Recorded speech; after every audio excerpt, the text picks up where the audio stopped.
Hello students, welcome to our YouTube channel Examosphere. उम्मीद है आप सब बिल्कुल ठीक होंगे, अच्छे से प्रिपरेशन चल रही होगी। बाकी आप सभी अवेयर होंगे कि हमारे चैनल पे बेसिकली दो सीरीज अभी चल रही हैं, India's foreign policy and Indian government and politics. आपको प्लेलिस्ट डिस्क्रिप्शन में मिल जाएगी, इन दोनों की ऑन गोइंग कोर्सेज हैं ये। आज हम लोग जो कवर करने वाले हैं वो इंडियाज फॉरेन पॉलिसी है। ठीक है, आज हम इसकी यूनिट 4 कवर करेंगे। यूनिट 3 तक आई होप आप सबने देख लिया होगा। इन केस नहीं देखा है तो प्लीज वो जाके पहले देख लें, ताकि वो सीरीज में आप लोग देखेंगे ना तो चीजें इंटरलिंक्ड हैं, तो आपको बहुत इजी रहेगा आगे वाले पार्ट्स को समझने में। इसके अलावा पब्लिक एडमिनिस्ट्रेशन इन इंडिया की हमारी सीरीज ऑलरेडी कंप्लीट है। Constitutional value and fundamental duties, इसकी सीरीज हमारी ऑलरेडी कंप्लीट है और ये वैक का कोर्स है। ठीक है, सो आप ये भी आप देख सकते हो, प्लेलिस्ट मिल जाएगी आपको डिस्क्रिप्शन में। मोस्ट इंपॉर्टेंट बात, जो भी स्टूडेंट्स न्यू विजिट कर रहे हैं चैनल पे या फिर जो ऑलरेडी पढ़ रहे हैं चैनल से बट टेलीग्राम चैनल अगर ज्वाइन नहीं किया है, so please do not forget to join. सारे आपको लिंक्स, सारी अपडेट जो भी होती है आपकी, वो सारी इसी चैनल पे टेलीग्राम पे डलती है, तो प्लीज इसको याद से ज्वाइन कर लें। लाइक कर दिया करो, जैसे आप वीडियो देखते हो 1 सेकंड भी नहीं लगता है ना, लाइक कर दिया करो याद से। शेयर कर दो अपने सारे फ्रेंड्स को, जितने भी आपके ग्रुप्स हैं, अपने जूनियर्स हैं, सो दैट सबको हेल्प हो जाए, है ना। क्योंकि आपके अब जूनियर्स आएंगे, अब वो आपको पूछेंगे डेफिनेटली कि हाँ हमें कहाँ से पढ़ना चाहिए कहाँ से नहीं, सो आप रिकमेंड कर सकते हो ताकि उनको बहुत ईजी रहे अपनी प्रिपरेशन में। बाकी सब्सक्राइब कर देना भाई, 5000 का टारगेट है, करा दो उसको कंप्लीट फटाफट से। ठीक है, बाकी अपना शुरू करते हैं, कंटिन्यू इंडियाज फॉरेन पॉलिसी। देखो हमारी जो 4th यूनिट है, India in the contemporary multipolar forum, समकालीन बहुध्रुवीय मंचों में भारत। अब आप भारत की स्थिति देखोगे, इंडिया का क्या क्या एक्शन है, क्या क्या सिचुएशन है, आप उनको देखने की कोशिश करोगे। और उसमें भी हम बेसिकली क्या देखेंगे, negotiation on trade and climate, ये हमारा पार्ट फर्स्ट होगा जिस पर हम फोकस करने वाले हैं। ठीक है, मल्टीपोलर का मतलब आप सबको समझ में आ रहा होगा, जहां बहुध्रुवीय मतलब बहुत सारी डिफरेंट पावर एग्जिस्ट कर रही है एक साथ। ठीक है, बायपोलर आपने पढ़ा था जहां पर सिर्फ 2 ही पावर थी, एक थी आपकी यूएसए, एक थी आपकी यूएसएसआर। ठीक है, और यूनिपोलर का मतलब समझ रहे हो, जो यूएसए था। ठीक है, बट आज के टाइम पे वर्ल्ड क्या चल रहा है, मल्टीपोलर चल रहा है। ठीक है, सो आज हम उसी कॉन्टेक्स्ट में अपना देखेंगे। देखो इंट्रोडक्शन की अगर बेसिक बात की जाए तो ये हम सबको पता है कि सॉवरेनिटी का अगर मतलब देखें हम, है ना, टेरिटोरियल इंटीग्रिटी की बात करें तो ये हम सबको पता है कि हर नेशन का इंटरेस्ट है कि प्राइमरी इंटरेस्ट क्या होता है कि आप अपनी टेरिटोरियल इंटीग्रिटी मतलब जो भी आपकी क्षेत्रीय अखंडता है आप उसका बहुत ज्यादा ध्यान रखेंगे। ठीक है, सॉवरेनिटी मतलब संप्रभुता का बहुत ज्यादा ध्यान रखेंगे कि आपको पता है कि हाँ भाई हम अपने डिसीजन मेकर खुद हैं, तो हम उस हिसाब से ही अपने निर्णय लेंगे जो हमारे लिए बेनिफिट वाले होंगे, हमारे लिए फ्रूटफुल होंगे। राइट, सो आप देखो फॉरेन पॉलिसी की स्ट्रेटेजीज हो गई, ये किसके बिहाफ पर आप बनाते हो, भारत अपनी विदेश नीति को किन चीजों को ध्यान में रख के बनाएगा, ट्रेड को, व्यापार, एनवायरमेंट की बात हो रही है मतलब वातावरण की आपकी। ठीक है, सिक्योरिटी की बात हो रही है, सुरक्षा की बात हो रही है। ठीक है, and the burning issue that can not be undermined in the present circumstances. कहने का मतलब है कि ये ऐसी परिस्थितियां जिनके साथ आप कॉम्प्रोमाइज नहीं कर सकते हो, तो ये तो आपको करना ही करना है किसी भी हाल में। मतलब इन चीजों को ध्यान में रख के आप अपनी विदेश नीति बनाओगे, फॉरेन पॉलिसी बनाओगे, ताकि ये सारी चीजें हमेशा ठीक रहें आपकी। ठीक है, ये बात सही है कि इंडिया की जो पॉपुलेशन है 1.4 बिलियन, आप ये देखो कि हम पॉपुलेशन के मामले में नंबर 1 पे आ गए हैं। ठीक है, ये बात सही है कि इनिशियली अगर देखोगे ना, शुरुआत में इंडिया ने पॉपुलेशन में काफी ग्रोथ किया, बट हमारी जो इकोनॉमी है वो हमेशा से स्लो रही थी, है ना, हमें बहुत सारी प्रॉब्लम्स रही। बट धीरे धीरे आपने देखा होगा कि अब हम उभर रहे हैं, है ना, अब हम रैपिडली ग्रो कर रहे हैं, तभी तो हम ये $4 ट्रिलियन जो हमने अभी रिसेंटली क्रॉस की है हमारी जो इकोनॉमी ने, ये बहुत बड़ी अचीवमेंट है। कहने का मतलब है कि पहले हम बहुत स्लो हम पहले धीरे चल रहे थे, अब हमने बहुत स्पीड से जाना शुरू कर दिया है। ठीक है, इकोनॉमी के सेक्टर में। और रीजन ये है कि अब आपके यहाँ पर अट्रैक्टिव डेस्टिनेशन है इन्वेस्टमेंट करने के लिए, मतलब आप ऐसा एनवायरमेंट प्रोवाइड करा रहे हो कंपनी को कि आपके यहाँ आकर बाहर की विदेश की कंपनी अच्छी खासी इन्वेस्टमेंट कर सकती है और आप उनसे अच्छा खासा अर्न कर सकते हो। ठीक है, लार्ज स्केल पर इंडस्ट्रीज लगाई जा रही हैं, टेक्नोलॉजी सेंटर खुल रहे हैं आपके, तो ये प्रौद्योगिकी केंद्र जिसको बोल देते हैं, सारी चीजें जिससे आप कह सकते हो कि भाई अब ये उभर रहा है। ठीक है, अब वो स्पीड धीरे वाली बात नहीं रही। सबसे इंपॉर्टेंट बात हमने 10 बार पढ़ लिया होगा, हम एलपीजी रिफॉर्म बोल देते हैं इनको, लिबरलाइजेशन, प्राइवेटाइजेशन, ग्लोबलाइजेशन 1991 में इंट्रोड्यूस किए गए थे। ठीक है, उन दिनों हमारी इकोनॉमी बहुत ज्यादा डाउन चलती थी। 1991 में हमने इसको क्या किया, इंट्रोड्यूस किया एलपीजी रिफॉर्म को, उदारीकरण, निजीकरण और वैश्वीकरण। ठीक है, अब इसकी वजह से क्या हुआ कि वैश्विक व्यापार में आप ये देखोगे कि हमारा जो ग्लोबल ट्रेड है इंडिया का, उसमें काफी ज्यादा क्या हुई, वृद्धि हुई, मतलब बहुत अच्छी खासी ग्रोथ हुई। मार्केट रिफॉर्म होने शुरू हुए, हमने मार्केट रिफॉर्म शुरू की, इंडिया को एक अच्छी खासी इन्वेस्टमेंट के लिए मतलब एक रहता है ना कि अपॉर्चुनिटी मिली कि इंडिया अपने यहाँ क्या कर सकता है, फ्यूचर में ऐसी कंपनीज को एनवायरनमेंट प्रोवाइड करा सकता है ताकि वो यहाँ आकर क्या करें, इन्वेस्टमेंट करें, अपनी कंपनियां लगाएं, अपनी इंडस्ट्रीज इस्टेब्लिश करें, ताकि हमारे यहाँ पर क्या होगा, हम उस चीज़ को डेफिनेटली यूज़ कर पाएंगे। ठीक है, इसके अलावा ये बात सही है कि आप देखोगे इंडिया कॉन्टेक्स्ट में और क्या क्या चीज़ें हैं, बहुत कन्वेंशनल एंड ह्यूमन सिक्योरिटी की बात हो रही है कि ये चीज़ बहुत ज़्यादा एडवोकेट की गई। पीस एंड यूनिवर्सल डिसआर्मामेंट की बात हुई कि हाँ, ये कोशिश ये करते हैं कि चलो आप अगर मतलब कुछ भी कर रहे हो, आप कितनी ही रैपिडली ग्रो कर रहे हो, पर आप हमेशा पीस और यूनिवर्सल डिसआर्मामेंट के लिए काम करोगे। मतलब शांति की हमेशा वकालत करता है इंडिया, तो वो कहता है सबको कि भाई सब शांति बनाए रखो, शांति के लिए काम करो, और सार्वभौमिक निशस्त्रीकरण कि ये होड़ मत लगाओ कि ज्यादा से ज्यादा हथियार कर रहे हैं कि पता चला एक कंट्री ने 10 बनाए, अगली 20 बनाने को तैयार है, फिर वो कोई और आ जाएगा जो उससे भी एक्स्ट्रा बनाने की कोशिश करेगा। ना, अपन को रेस नहीं लगानी, सिंपल। ठीक है, सो ये उस कॉन्टेक्स्ट में है। बाकी ये कोशिश करते हैं कि ये गारंटी दे सके कि हाँ भाई पीस से क्या हो, आपकी बेटरमेंट होती है ह्यूमैनिटी, क्योंकि देखो इंसानियत, मानवता जो है वो इन्हीं सारी चीज़ों की भलाई के लिए काम करता है ना। ठीक है, इस चैप्टर में बेसिकली हम 3 मेजर पोर्शन है जिस पर हम ध्यान देंगे। इंडिया का जो ग्लोबल ट्रेड है, क्या क्या प्रॉब्लम है, वो सारी चीज़ें देखेंगे। सेकंड में आप देखोगे एनवायरमेंट से रिलेटेड क्या क्या स्टेप्स इंडिया लेता है, किस तरीके से हम डिफरेंट COP मीटिंग्स होती हैं हमारी, उन पर हम काम करते हैं और एनालाइज करते हैं। थर्ड है आपका जिसमें आप इंडिया के सिक्योरिटी चैलेंजेस और स्ट्रैटेजीज को देखोगे कि क्या हमारे चैलेंजर, कैसे हम काम कर रहे हैं। ठीक है, अगर ग्लोबल ट्रेड की बात करें तो इंडिया ग्लोबल ट्रेड, देखो ये आपको पता हो गया कि अगर आप डेकेड्स के कॉन्टेक्स्ट में देखोगे तो हम 90s लिख देते हैं, है ना, 1990s, और वैसे एग्जैक्ट जो ईयर है जहां पर LPG रिफॉर्म हुए थे वो आपके 91 है। तो इस बात को ना कंफ्यूज मत होना, क्योंकि यहाँ दशक लिखा है साथ में, तो ये हमें पता होना चाहिए। 90s लिखा है तो हमें पता होना चाहिए हम डेकेड्स के कॉन्टेक्स्ट में बात कर रहे हैं। ठीक है, और ये वाली बात सही है कि कहते हैं ना ट्रेड उस टाइम से ही बहुत ज्यादा यार्ड स्टिक बन गया, मतलब एक प्रमुख मानदंड बन गया हमारे लिए, ताकि क्या होगा, आपके यहाँ ट्रेड ज्यादा से ज्यादा हो पाएगा, आप ट्रेड में मैक्सिमम ग्रोथ करोगे। ठीक है, इन्वेस्टमेंट की अपॉर्चुनिटीज दोगे। आपकी जो गवर्नमेंट है वो लिबरलाइज हो गई है मार्केट के कॉन्टेक्स्ट में, उसने ओपन डोर की पॉलिसी, ठीक है, आपने सुना होगा ओपन डोर पॉलिसी, कहने का मतलब क्या है, इसको हिंदी में बोल देते हैं खुले द्वार की नीति, वो अपना ली है। फ्री ट्रेड की पॉलिसी अपना ली है, या फिर आप क्या करोगे, जो ट्रेड पर टैरिफ लगता है, जो टैक्सेस लगते हैं, उनको थोड़ा सा कम कर दोगे। ठीक है, रिमूव कर दिए जो भी बैरियर्स हैं इंटरनेशनल कम्युनिटी के लिए, ताकि इन्वेस्टमेंट आ सके इंडिया में। तो ये सारी चीजें हैं जहां से दिखता है कि हाँ भाई हमारी गवर्नमेंट बहुत लिबरलाइज हो गई है इन सारी चीजों में। एंशियंट टाइम में अगर आप देखोगे इंडिया के जो एम्पायर्स रहे हैं, मौर्यंस, चोलास, गुप्तास, पांड्यास, देखो ऐसे बहुत सारे हैं। कमर्शियल एक्टिविटी तो भाई उस टाइम पे भी चलती थी, देखा जाए तो सी रूट के थ्रू चलती थी। ये भी हमें पता होना चाहिए, सी रूट जो है ना हमारा, वो सबसे चीपेस्ट वे है, सबसे सस्ता जो आपका मीडियम है ना व्यापार करने का या ट्रेड करने का, वो सी है। ठीक है, और सबसे महंगा जो होता है वो एरियल होता है, मतलब आपका जो हवाई वाला होता है। ठीक है, सो कहने का मतलब है साउथ ईस्ट एशियन कंट्री के साथ, जैसे इंडोनेशिया, मलेशिया, म्यांमार, जो भी आपकी नेबरिंग कंट्री है, नेपाल, अफगानिस्तान, सिलोन पहले किसका नाम था, श्रीलंका का नाम था, ये चीज हमें पता होनी चाहिए। ठीक है, सो इनके साथ हमारे ट्रेड बहुत पहले से चलते आ रहे हैं। ये बात भी सही है कि इंडिया के मोस्टली जो ट्रेड्स हैं या फिर जितनी भी हमारी ट्रीटीज हैं, आप देखोगे सिंस इंडिपेंडेंस कैसी चल रही है हमारी, बायलैटरल मतलब समझते हो, जहां पर दो जनों के बीच में होती है ट्रीटी। ठीक है, ये चीज थोड़ी सी हमें पता होनी चाहिए। इसके अलावा ये स्टैब्लिश करते हैं individual trade link, individual country के साथ ट्रेड लिंक को स्टैब्लिश करते हैं। जैसे इंडिया का नेपाल के साथ अलग होगा, श्रीलंका के साथ अलग, भूटान के साथ अलग, बांग्लादेश के साथ अलग। ठीक है, ताकि चीजें स्मूथली कंडक्ट हो सके, और ये बायलैटरल है तो आराम से काम हो सकता है। इसके अलावा ये बात सही है कि भाई ट्रेड करने के लिए नई नई अपॉर्चुनिटीज मिल रही हैं। 1990 से ही वो अपॉर्चुनिटी मिलनी बहुत ज्यादा मल्टीपल हो गई, मतलब बहुत अच्छी खासी मात्रा में आपको अपॉर्चुनिटीज मिलने लग गई। इंडिया एक्सप्लोर कर रहा है धीरे धीरे कि वो ट्रेड को, एवेन्यूज को जिस तरीके से जनरेट कर सके, और वो हमेशा लुक फॉरवर्ड करता है किसकी तरफ, साउथ ईस्ट एशियन कंट्रीज के साथ। कि इंडिया, आप देखो आपने बाकी की 3 यूनिट पढ़ी, आपको ये बात तो समझ में आ गई कि भाई इंडिया यूनिटी और इंटीग्रिटी के लिए बहुत ज्यादा काम करता है। साउथ ईस्ट एशियन जो कंट्री है ना आपकी, इनके साथ इंडिया हमेशा कोशिश करता है कि हमारे साथ मतलब आपस में एक दूसरे का इतना तगड़ा मतलब कहते हैं ना कि कॉपरेशन हो कि कोई और आकर यहाँ पर हमारे बीच में फूट ना डाल पाए, या फिर जब भी जरूरत हो अपन सब एक दूसरे के साथ खड़े हो स्ट्रांगली, रिजिडली। ठीक है, इसके अलावा आप ये चीज देखोगे, हमारे प्राइम मिनिस्टर थे नरसिम्हा राव 1991 में। ठीक है, 91 है, आप इसको 1 कर लें याद से। ठीक है, 91।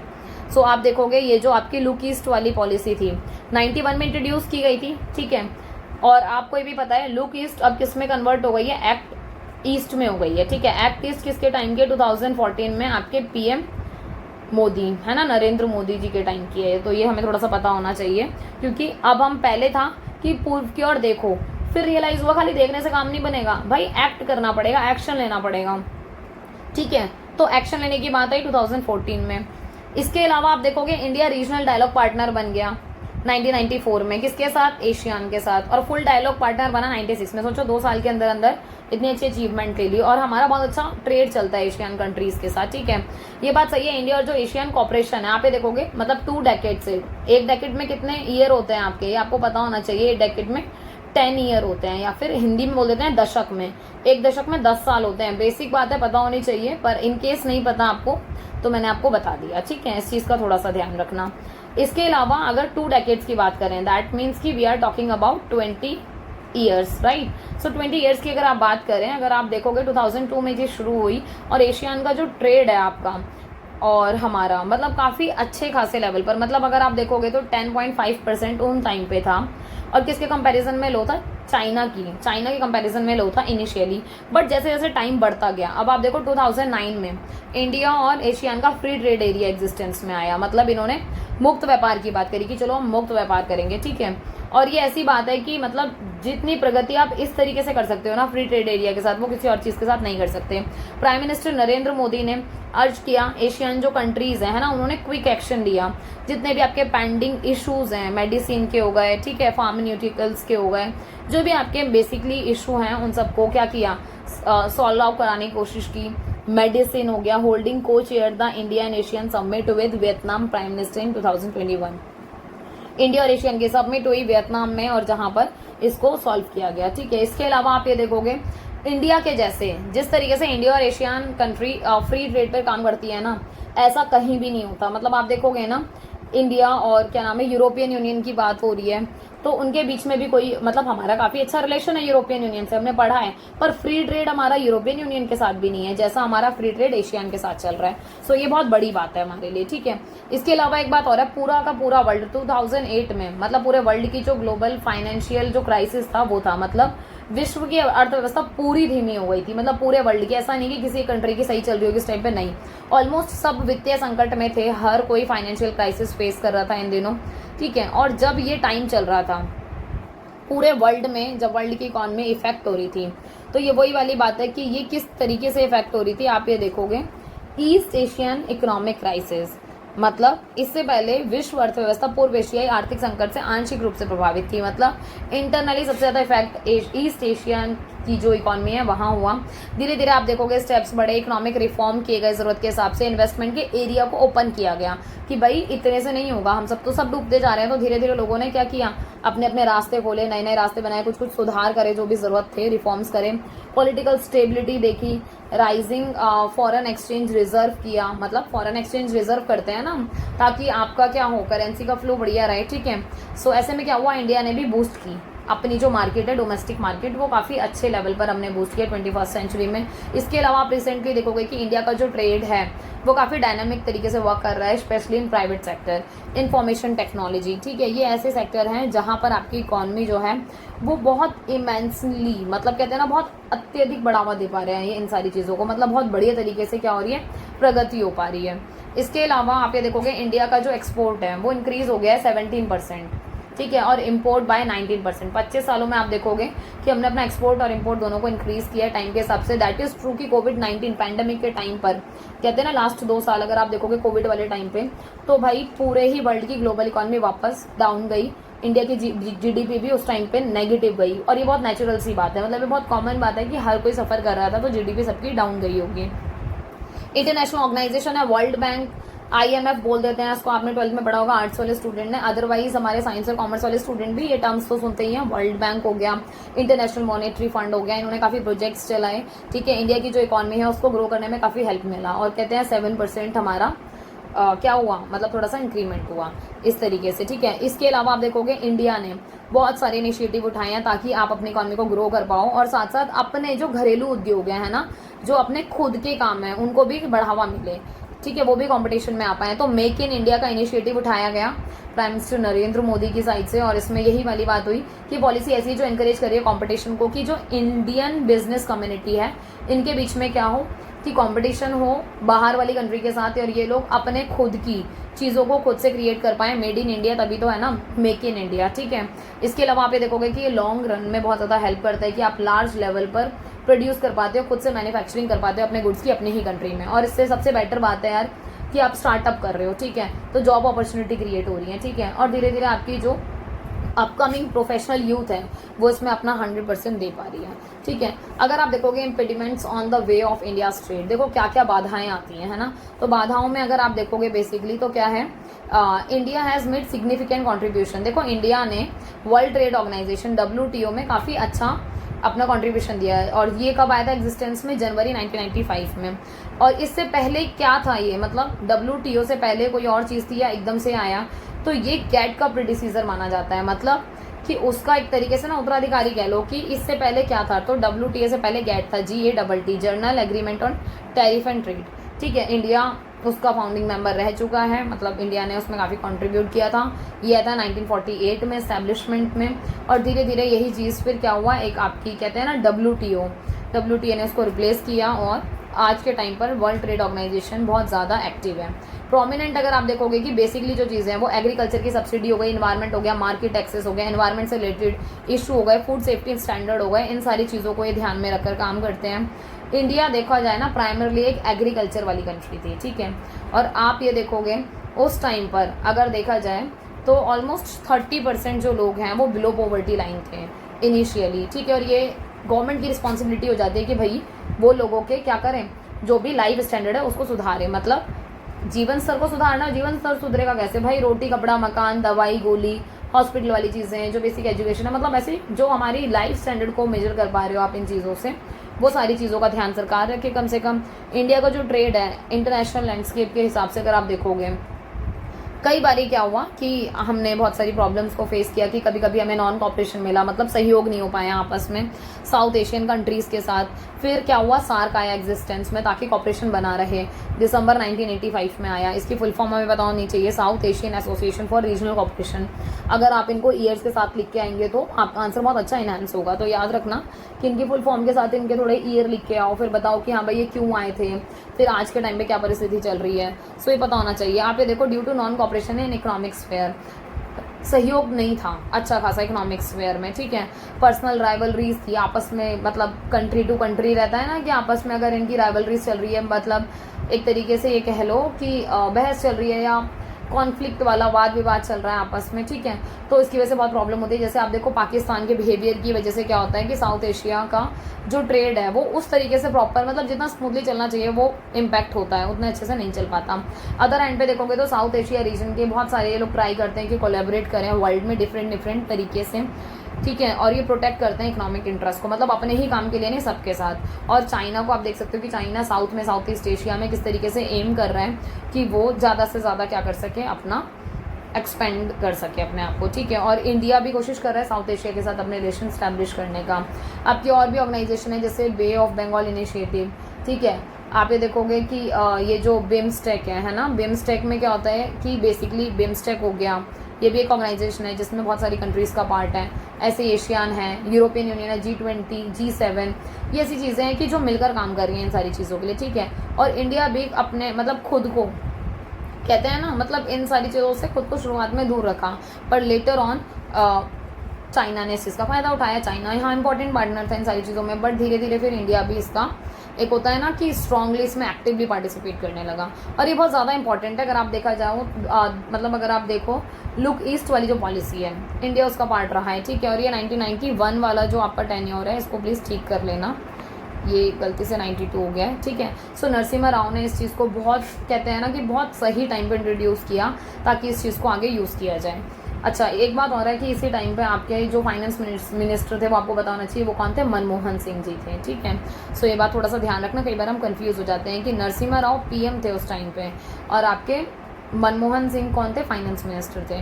इसके अलावा अगर आप फैक्ट की बात करोगे तो इकोनॉमिक रिफॉर्म बहुत ज़्यादा ज़रूरी है, ताकि इंटरनेशनल लेवल पर कहते हैं ना, इंटरनेशनल वॉच डॉग्स हैं जैसे वर्ल्ड बैंक हो गया, इंटरनेशनल मॉनेटरी फंड हो गया, इन सब की बहुत हेल्प मिलती है ताकि आप काम कर पाओ। बायलैटरल लेवल पर जो आपकी ट्रीटीज़ हो रही हैं, फ्री ट्रेड हो रहे हैं, है ना, अलग अलग कंट्रीज़ के साथ, इसकी वजह से आपको पता चल रहा है कि इंडिया एक मेजर पावर की तरह क्या कर रहा है, रोल प्ले कर रहा है। इसके अलावा मतलब इंपॉर्टेंट जो भी आपकी एक्टिविटीज़ होती हैं, अदर रीज़न है, वहाँ पर अपना क्या कर रहा है, एक्टिवली पार्टिसिपेट कर रहा है। आप सार्क की बात देख लो कि सार्क लास्ट 7 सालों से नहीं मिला, ठीक है। रीज़न क्या है? वही कि जो सब ग्रुप्स हैं, सब रीजनल ग्रुप्स हैं, वो प्रॉपर उस तरीके से वर्क नहीं कर रहे जिस तरीके से सोचा था। जैसे पाकिस्तान जब भी मीटिंग में आता है हमेशा कश्मीर का मुद्दा उठा देता है, मतलब यार बना तो ये किसी और चीज़ के लिए ये वाला ऑर्गेनाइजेशन, आप आके हर जगह सेम ही मुद्दा उठा रहे हो, मतलब जिस चीज़ के लिए बनाया ऑर्गेनाइजेशन आप रियलिटी में उस पर काम ही नहीं कर रहे हो। सो ये सारी चीज़ें इस वजह से फिर ये उतना ज़्यादा फ्रूटफुल नहीं रहा, ठीक है। जबकि इंडिया फिर यही कोशिश कर रहा है कि भाई कम से कम मैं अपने इंडिविजुअल कंट्रीज़ के साथ रिलेशन बनाऊँ, मतलब मैं 1 to 1 रहूँ, मतलब मेरे को नेपाल के साथ रिलेशन बनाने हैं मैं अलग से बना लूँ, ठीक है, श्रीलंका के साथ बनाने अलग से बना लूँ, तो ये वाली चीज़ चल रही है। इंडिया ने अपने लिंक को एसोसिएट किया एशियान के साथ, अफ्रीका की कंट्रीज़ के साथ, ठीक है, G7, USA, Germany, Japan, France, मतलब ऐसे आप देखोगे बहुत सारे ऐसे कंट्री जिसके साथ हम क्या कर रहे हैं, नेबरिंग के साथ भी अच्छे रिलेशन बना रहे हैं, और जो नेबर नहीं है हमारी कंट्री, जैसे USA नेबर थोड़ी है हमारी, ठीक है, बट आपको पता है हमारे अच्छे कॉन्टैक्ट्स हैं उनके साथ। जर्मनी हमारा नेबर नहीं है but still we have good contact, so that means कि आप कोशिश कर रहे हो, आप 1 to 1 रिलेशन बना रहे हो साथ साथ।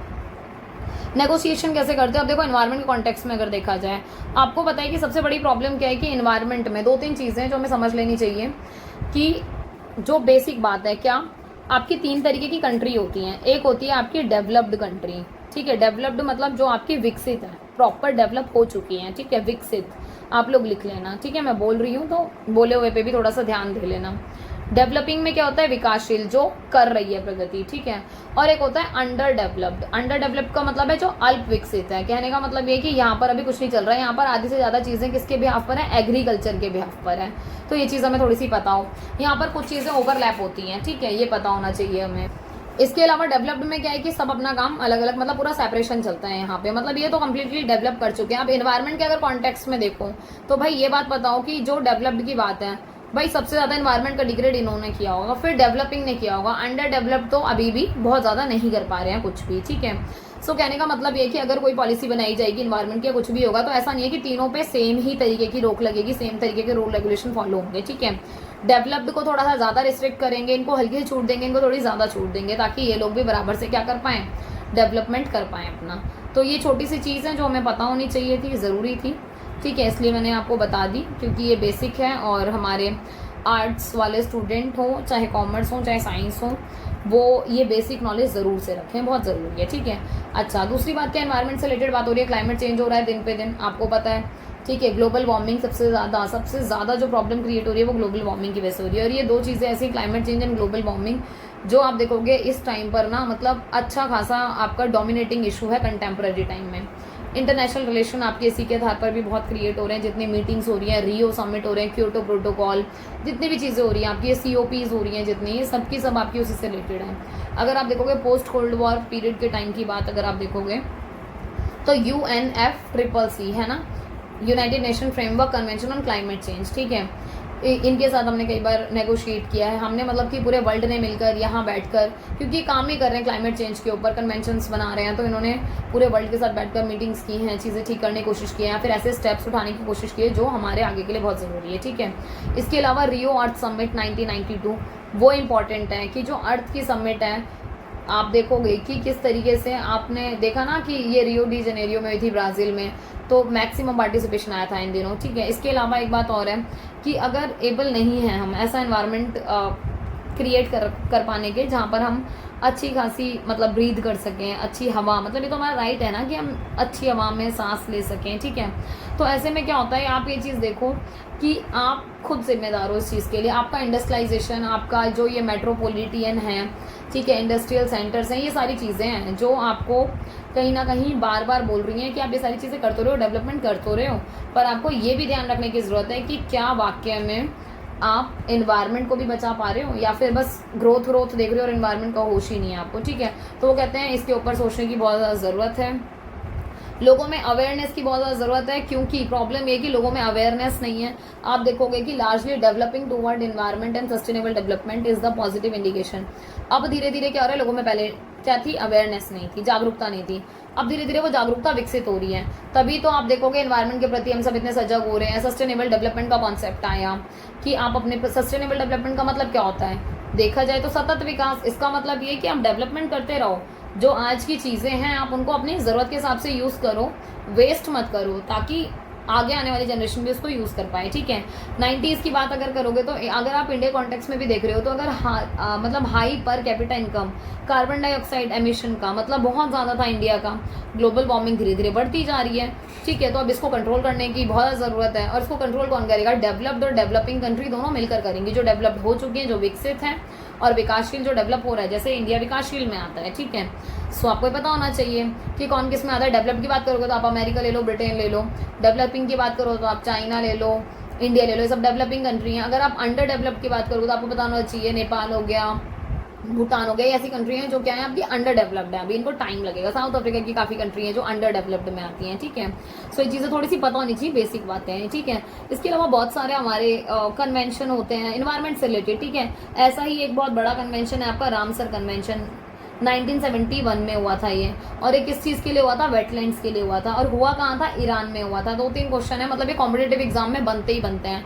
जैसे नेट का एग्जाम अगर कभी आप दोगे इन फ्यूचर जाके, या नॉर्मल आप टीचिंग लाइन के एग्जाम्स में भी देखो, कॉम्पिटेटिव में भी, क्योंकि भाई बहुत ज़बरदस्त चीज़ है।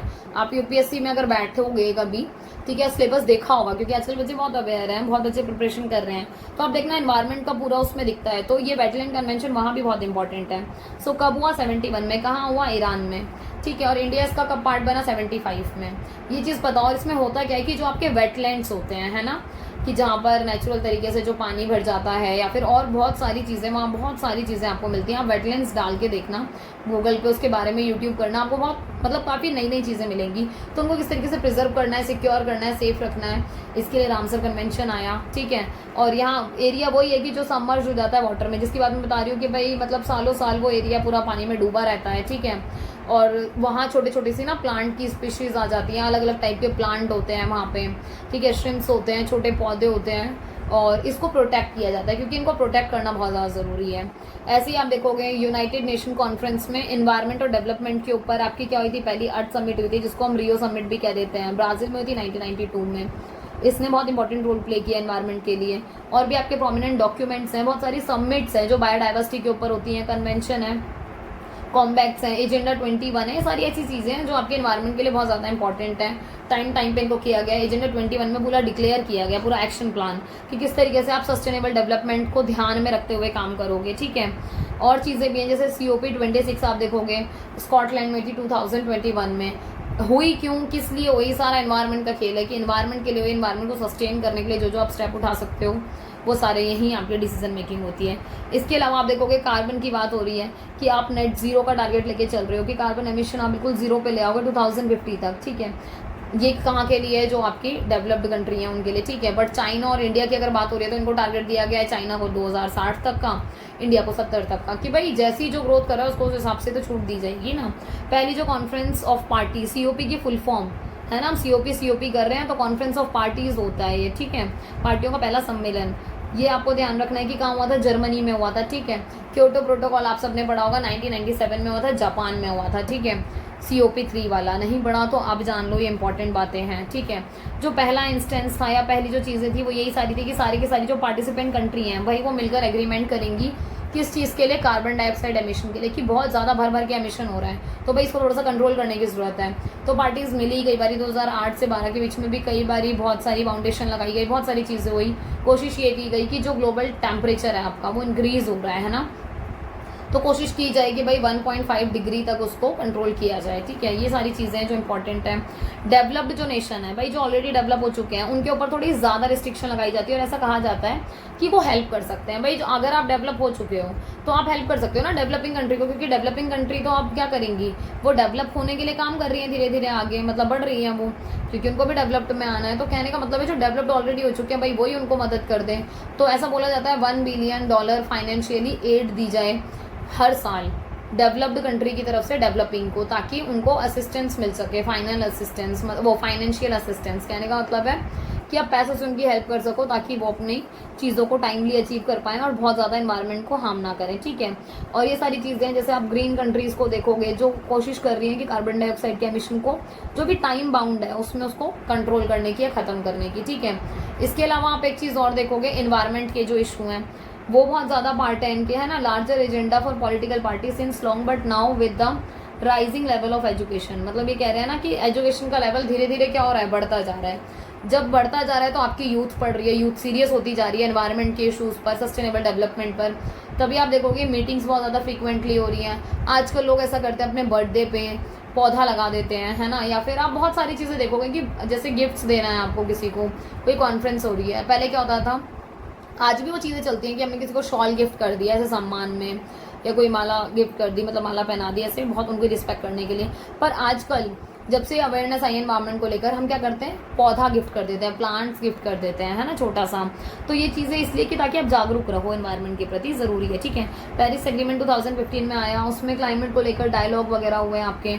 उसमें प्रॉमिस की गई कि भाई जो कार्बन डाइऑक्साइड का जो एमिशन है वो 33 से 35% 2025 तक इंडिया अपना कंट्रोल करेगा, ठीक है। इंडिया ने भी बहुत सारी चीज़ें क्लेम करी कि भाई वो कोशिश करेगा कि वो 21% रिड्यूस कराए कार्बन डाइऑक्साइड एमिशन को, और वो इसको बहुत जल्दी अचीव भी करने वाला है। फिर ऐसी और कॉन्फ्रेंस हुई 2020 में हुई, हमारे प्राइम मिनिस्टर नरेंद्र मोदी ने ये चीज़ क्लियर करी और इन्होंने क्या अनाउंस किया, 168 गीगावाट इलेक्ट्रिसिटी की बात करी कि कहाँ से हम जनरेट करेंगे, रिन्यूएबल सोर्सेज से।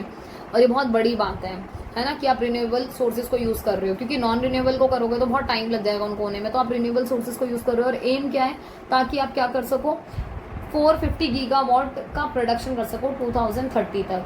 तो ऐसे खुद भी कंट्री अपने आप ही एम लेके चल रही है। ऐसा भी नहीं कि इंटरनेशनल लेवल पर जो एम हो रहे हैं, जो चीज़ें डिसाइड हो रही हैं वही फॉलो कर रहे हो, नहीं, खुद से भी काम कर रहे हैं, ठीक है। पेरिस एग्रीमेंट आपका हुआ, वो भी इसीलिए था कि फाइनेंशियली एड्स वगैरह या टेक्निकल सपोर्ट प्रोवाइड कराया जाए कार्बन ट्रेडिंग के कॉन्टेक्स्ट में, ठीक है। और जैसे जब से ये एनडीए पावर में है, ये एनडीए समझ रहे हो ना, किसको बोल रहे हैं, बीजेपी को बोल रहे हैं ना, 2014 में। सो प्राइम मिनिस्टर ने, आपके जो प्राइम मिनिस्टर नरेंद्र मोदी हैं, उन्होंने बहुत सारे स्टेप उठाए हैं क्लीन एनवायरनमेंट को लेके। जैसे आप इसका सबसे बेस्ट एग्जांपल देख सकते हो, स्वच्छ भारत, क्लीन इंडिया, ये सबसे बड़ा इनिशिएटिव था जो 2 अक्टूबर को उठाया गया, ठीक है। और ये किसकी बर्थ एनिवर्सरी पर उठाया गया, महात्मा गांधी की, जिनको फादर ऑफ नेशन कहा जाता है, ठीक है। सो ये बहुत बड़ी बात थी कि मतलब इसको हम मनाते हैं अच्छे से। इसके अलावा आप देखोगे प्राइम मिनिस्टर ने अपनी इंडिपेंडेंस स्पीच पे, मतलब 15 अगस्त 2019 में उजाला स्कीम के बारे में मतलब काफ़ी वो किया और बोला कि भाई ये बहुत बड़ा गवर्नमेंट का बिग फ्लैगशिप प्रोग्राम है, कि कोशिश ये है कि भाई हर घर उजाला हो, मतलब हर जगह इलेक्ट्रिसिटी पहुँचे। एलपीजी की बात हो रही है यहाँ, ये एलपीजी आपकी गैस की बात हो रही है ना, लिक्विड पेट्रोलियम गैस की बात हो रही है, जो हम घरों में खाने में यूज़ करते हैं, ठीक है। कि जो गरीब औरतें हैं उनको फ्री में प्रोवाइड कराई जाए, क्योंकि वो चूल्हे पे रोटी बनाती हैं तो उनकी हेल्थ बहुत ज़्यादा हार्म होती है, आंखों को बहुत ज़्यादा इफेक्ट होता है, तो फिर उनके लिए एलपीजी कनेक्शंस दिए जाएँ, ठीक है। विमेन को ही फोकस करके, और गवर्नमेंट का एम है कि वो फ्री में इन सारी चीज़ों को, ताकि स्मोक से बचा सके उनकी हेल्थ को, बच्चों को, ये सारी चीज़ें, ठीक है। इंडिया कोलैबोरेट कर रहा है फ्रांस के साथ इंटरनेशनल सोलर अलायंस में, और ये बहुत बड़ी बात है कि आप बाहर की कंट्री के साथ कोलैबोरेशन कर रहे हो, ठीक है। सो ये ऐसी चीज़ें, अंतर्राष्ट्रीय सौर गठबंधन बोल देते हैं इसको, जिसका हेडक्वार्टर गुरुग्राम में है, हरियाणा में, जिसको पहले गुड़गांव बोला जाता था, ठीक है। इसके मेंबर बढ़ते बढ़ते 120 से भी ऊपर हो चुके हैं, ठीक है। तो ये चीज़ बहुत बड़ी है। इसके अलावा बहुत सारे पॉइंट्स हैं आपके, जो आप देखोगे कि मतलब COP26 में भी आपने बात की। जैसे इनमें से कुछ कुछ आप यहाँ देखो, क्या की कोशिश ये की जा रही है कि आप, इंडिया कमिटेड कर रहा है कि वो अपनी डिपेंडेंसी फॉसिल फ्यूल्स के ऊपर कब तक, मतलब कितना परसेंट, कब तक, 2030 तक 50% करने की मतलब प्रतिबद्धता है कि हाँ भाई वो कमिटेड कर रहे हैं। सेकेंडली आप देखोगे क्या कि आप इंक्रीज करो अपनी इलेक्ट्रिसिटी प्रोडक्शन को, जो हमने जस्ट अभी पढ़ा 450 गीगावाट, कब तक, 2030 तक। और किसके माध्यम से, सोलर पावर, जो आप देखते हो ना आजकल मेट्रो स्टेशन के ऊपर या गांव में भी बहुत जगहों पर सोलर प्लेट्स डली हुई हैं, राइट। तो आप डायरेक्ट सन से वो लेकर, ऊर्जा लेकर आप उस पर काम कर रहे हो। थर्ड आप एम कर रहे हो क्या कि आप कार्बन डाइऑक्साइड को कम करोगे, ठीक है, 30% सेम टाइम पीरियड में। फोर्थ क्या है कि प्राइम मिनिस्टर जो हमारे नरेंद्र मोदी हैं वो कोशिश कर रहे हैं कि जैसे हमारी डिमांड थी $3 ट्रिलियन को अचीव करने की, बट यू नो दैट ना अब हमारा $5 ट्रिलियन का टारगेट चल रहा है और $4 ट्रिलियन को हम अचीव कर चुके हैं, ठीक है। फाइनली आप देखोगे और भी चीज़ें हैं कि आप अपने फॉरेस्ट कवर को बढ़ा रहे हो धीरे धीरे, कार्बन डाइऑक्साइड को क्या कर रहे हो, उसके एमिशन को कम करने की कोशिश कर रहे हो कि भाई इनका आवरण बहुत कम हो धीरे धीरे। इंडिया कमिटेड कर रहा है कि हाँ वो इलेक्ट्रिक व्हीकल्स की तरफ शिफ्ट हो जाएगा कम्प्लीटली, कि जैसे आप देखोगे इन दिनों इलेक्ट्रिक कार, इलेक्ट्रिक स्कूटी, मतलब ये सारी चीज़ें अवेलेबल हो रही हैं धीरे धीरे, राइट। एक टाइम ऐसा आएगा कि जब आपको मैक्सिमम नंबर में, मेजोरिटी में आपको इलेक्ट्रिक व्हीकल्स ही दिखेंगे। सो ये इंपॉर्टेंट था। इसके अलावा अब हम बात करते हैं सिक्योरिटी स्ट्रैटेजी की। अब देखो सिक्योरिटी स्ट्रेटेजी में सबसे बड़ी बात क्या है, सिक्योरिटी दो तरीके से आप देखते हो, इंटरनली और एक्सटर्नली, अंदर से भी और बाहर से भी, ठीक है। और इनका प्राइमरी नेशनल इंटरेस्ट यही होता है किसी भी कंट्री का कि भाई सबसे ज्यादा हमें अपने नेशनल इंटरेस्ट क्या है कि हमें अपनी कंट्री को सिक्योर करना है, ठीक है। आप ये देखोगे एक्सटर्नली हो तो आप ये कोशिश करोगे ना कि सबसे बड़ी बात क्या है, अगर सिक्योरिटी है तो आप टेरिटोरियल इंटीग्रिटी को बचा के रखोगे, अपने लोगों को बाहर के थ्रेट से बचा के रखोगे कि बाहर से आके कोई थ्रेट ना करे। कंट्री जो भी चैलेंजेस देख रही है डोमेस्टिक लेवल पर या फिर इंटरनेशनल लेवल पर, आप उन सबको देखोगे, ठीक है। अब ये हो गया आपका एक्सटर्नल। इंटरनल में आप देखोगे कि आप पॉवर्टी हो गई, ठीक है, इंटरनल जो स्ट्राइफ हो गई, या फिर लोग एक्सट्रीमिस्ट वायलेंस कर देते हैं, कम्युनलिज्म हो जाता है, मतलब सांप्रदायिकतावाद, मतलब अंदर की जो प्रॉब्लम है उससे भी आपको बचाना है, बाहर की प्रॉब्लम से भी बचाना है, ठीक है। मेजरली ये जो टर्म है स्ट्रैटेजी, इसको यूज किया जाता है, वैसे तो आप साइंस में देखते हो या आर्ट में देखते हो कि ये वो वाली बात है कि आप इसको एग्जीक्यूट कर रहे हो नेशन एबिलिटी के लिए, कि आपके जो नेशन की एबिलिटी ऐसी होनी चाहिए ताकि आप इंश्योर कर सको सिक्योरिटी को लोगों के लिए, ठीक है। और दोनों ही चीज़ के लिए, मतलब टाइम ऑफ वॉर से भी बचाने के लिए और पीस के लिए भी, ताकि लंबे टाइम तक कोई वॉर ना हो और पीस मेंटेन हो। तो सबसे बड़ी बात यही है कि थ्रेट या सिक्योरिटी का मतलब ये है आप ऐसी स्ट्रेटेजीज फॉलो करो कि वॉर ना हो और ज़्यादा से ज़्यादा शांति स्थापित हो सके, ठीक है। बहुत सारे सिक्योरिटी के कंपोनेंट हैं जिनको आप देखोगे। एक बात और है, देखो हमने न्यूक्लियर पावर को भी, मतलब अगर आप इंडिया कॉन्टेक्स्ट में देखो न्यूक्लियर पावर को भी, सो वी नो दैट कि न्यूक्लियर पावर का इंडिया ने बोला था कि हमने नो फर्स्ट यूज की पॉलिसी अपनाई थी पहली बात, और हमें ये पता था कि हम आगे से कोई थ्रेट नहीं देने वाले किसी को भी, हम सिर्फ मेंटेन करने के लिए, अपनी सेफ्टी के लिए इसको बना रहे हैं, ठीक है। पीसफुली कंडक्ट किया इंडिया ने। पोखरान 1 आपका 1974 का था, मतलब आप चाहो तो लिख सकते हो, आपको पता नहीं होगा तो ठीक है, वैसे पता होना चाहिए, नहीं पता होगा तो ज़रूर लिख लें इस चीज़ को, क्योंकि ये आपके कॉम्पिटेटिव एग्जाम का इंपॉर्टेंट पार्ट है, ठीक है। तो पोखरान 1 हुआ था आपका, वो भी राजस्थान में ही हुआ था मई 1974 में, और ये पोखरान 2 जो है वो भी मई 1998 में हुआ, ठीक है। और कहा जाता है कि ये कहते हैं ना कि ये बहुत आउटस्टैंडिंग हमारा अचीवमेंट थी। मेजर बात यही थी कि यार जो चाइना है आपका वो 1964 में टेस्ट कर चुका था, ठीक है। इंडिया के पास था नहीं, चाइना और पाकिस्तान की अच्छी खासी दोस्ती है, तो भाई ये तो आपस में एक दूसरे को हेल्प कर सकते हैं जो भी है। तो इंडिया को अपने आप को थ्रेट से बचाने के लिए, अपने आप को सिक्योर करने के लिए इंडिया को ऐसा करने की ज़रूरत थी, ठीक है। इसके अलावा आप देखोगे इंडिया ने ऑलरेडी, मतलब अगर आप देखोगे तो हमारा जो टाइम पीरियड रहा है, जिस टाइम पे हमने 1998 में अचीव किया न्यूक्लियर पावर को, उससे पहले आप हमारी परिस्थिति देखो ना, 4 बार तो हमारा पाकिस्तान के साथ रह चुका है, 47 48 पार्टीशन हो गया, 65 हो गया, आप यहाँ 1971 ऐड कर लें ज़रूर से, जिसमें आपका वो ये यहाँ लिखा ही है वैसे 1971, जो जिसमें आपने बांग्लादेश को लिबरेट कराया, 1999 का आपका कारगिल का कन्फ्रंटेशन हो गया, ठीक है। ये सारी चीज़ें ऐसी, आप इंडिया और चाइना का देख लो, 62 का वॉर देख लो, उसके बाद कितनी बार हमारे अभी आपस में कितने कॉन्फ्लिक्ट हो जाते हैं, टेररिज्म की एक नई प्रॉब्लम पैदा हो गई है। तो भाई इन सारी चीज़ों से बचने के लिए आपके पास कुछ तो सेफ्टी मेजर्स होने चाहिए ना, so this is the problem. इसके अलावा आप एक चीज़ और देख लो, नॉर्थ ईस्टर्न जो पार्ट है आपकी कंट्री का, वहाँ बहुत ज़्यादा इंसर्जेंसी होती है, बहुत ज़्यादा विद्रोह देखने को मिलता है, वो लोग सेपरेटिस्ट मूवमेंट चलाते रहते हैं कि भाई सब हमें अलग करो, हमें सेपरेट करो, हमें अलग स्टेट बनाओ। नक्सलाइट प्रॉब्लम्स बहुत ज़्यादा हैं कि नक्सल प्रॉब्लम बहुत हैं, लोग वो अपने अलग डिमांड्स करते हैं, उनकी अलग चैलेंजेस हैं। तो ये बहुत सारे चैलेंजेस हैं जो आपको पीस को स्टेबल करने में और मेंटेन करने में बहुत सारी प्रॉब्लम क्रिएट करते हैं। यूनाइटेड नेशन की बात करोगे तो देखो यूनाइटेड नेशन के भी ऐसे प्रिंसिपल्स हैं या ऐसे एम हैं कि वो ये कोशिश करते हैं कि भाई वो डीप इन्वॉल्वमेंट रखें गांधी वाली बात में, जो गांधी कहते हैं ना नॉन वायलेंट वाली चीज़ को, कि भाई हमें बिल्कुल अहिंसक रहना है, ठीक है। फ्रीडम स्ट्रगल हमारा बहुत, हमें नॉर्मल चलाना है, ठीक है। और वो इन्फ्लुएंस करते हैं वेस्टर्न लिबरलिज्म पर, वो प्रमोट करते हैं कि हाँ भाई आपके जो लीडर्स हैं वो कैसे हों, कि वो वेस्टर्न तरीके से ज़्यादा इन्फ्लुएंस ना हो, कि हाँ भाई हमें पावर चाहिए, हमें न्यूक्लियर सारी चीज़ें चाहिए, न्यूक्लियराइज चाहिए अपनी कंट्री, अरे आपके पास होना चाहिए बट लिमिट में, ठीक है। जो डीप रूट है ना आप उसको मत छोड़ो, ठीक है। और इंडिया हमेशा कोशिश करता है कि आपकी डीप रूट क्या है, आपने कॉलोनियल से बहुत ज़्यादा सफ़र किया, ठीक है, अंग्रेज़ों से, तो आप उसको नहीं छोड़ सकते, क्योंकि आपने जो वहाँ से सीखा, जो आपको समझ में आया, आप उस लर्निंग को हमेशा साथ रखोगे, ठीक है। यूएस ने भी काफ़ी ऑफर किया है बहुत सारी चीज़ों के लिए, जैसे इंडिया को नॉन अलाइनमेंट वाली पॉलिसी इंडिया ने अडॉप्ट की थी, उस टाइम पे यूएसए ने इंडिया को चाहता था, यूएसए चाहता था ना कि इंडिया पार्ट बने उसका, पर इंडिया ने कह दिया कि भाई मैं किसी का पार्ट नहीं हूँ, मैं सबके साथ इक्वली रहूंगा। तो इंडिया ने अपनी सिक्योरिटी स्ट्रेटेजी को यूज किया ना उन दिनों। अगर वो नैम को अडॉप्ट नहीं करता तो आज हमारी परिस्थिति कुछ और ही होती, राइट। पर इंडिया ने अच्छा किया कि उसने नैम अडॉप्ट किया, कि वो किसी एक के साइड नहीं था, वो कहता था मैं बैलेंस मेंटेन करूंगा, ठीक है। इसके अलावा आप ये देखोगे हिस्ट्री में पाकिस्तान के साथ जो हमारा वॉर टाइम पीरियड रहा है वो बहुत भयंकर रहा है। चाइना के साथ 1962 का टाइम पीरियड बहुत भयंकर रहा है। हालांकि हम पाकिस्तान वाली वॉर में जीते हैं, चाइना वाली में हारे हैं, बट स्टिल थोड़ी मतलब एक रहता है ना कि पीस तो नहीं मेंटेन हो पाता ना, ऐसे में सिक्योरिटी थ्रेट तो होता ही है ना आपका। सबसे बड़ी बात, हिंदी चीनी भाई भाई का बहुत पॉपुलर स्लोगन था 1962 का, एंड यू नो दैट कि इतना 62 का नहीं था एक्चुअली, 1950s में, मतलब स्टार्टिंग में स्लोगन दिया गया था, है ना। फिर 54 में तुम्हारा पंचशील एग्रीमेंट भी हुआ 1954 में, बट स्टिल देख लो 62 में वॉर हो गई आपकी। तो लोग यू कैन नॉट ट्रस्ट, मतलब आप ऐसे ही ट्रस्ट नहीं कर सकते कंट्री को, मतलब इंटरनेशनल लेवल पर कंप्लीटली। इसके अलावा आप इंदिरा गांधी का देखोगे कि उन्होंने बहुत कोशिश की कि वो स्ट्रांगली अपनी जो फॉरेन पॉलिसी है उसको मेंटेन कर पाए। उन्होंने treaty of peace, friendship, cooperation, इन सबको साइन किया था यूएसएसआर के साथ, ठीक है। और ये कब हुई थी? 1971 में हुई थी, क्योंकि आपको पता है ना फ्रेंडशिप ट्रीटी कब हुई थी, इसको भी ठीक कर लेना।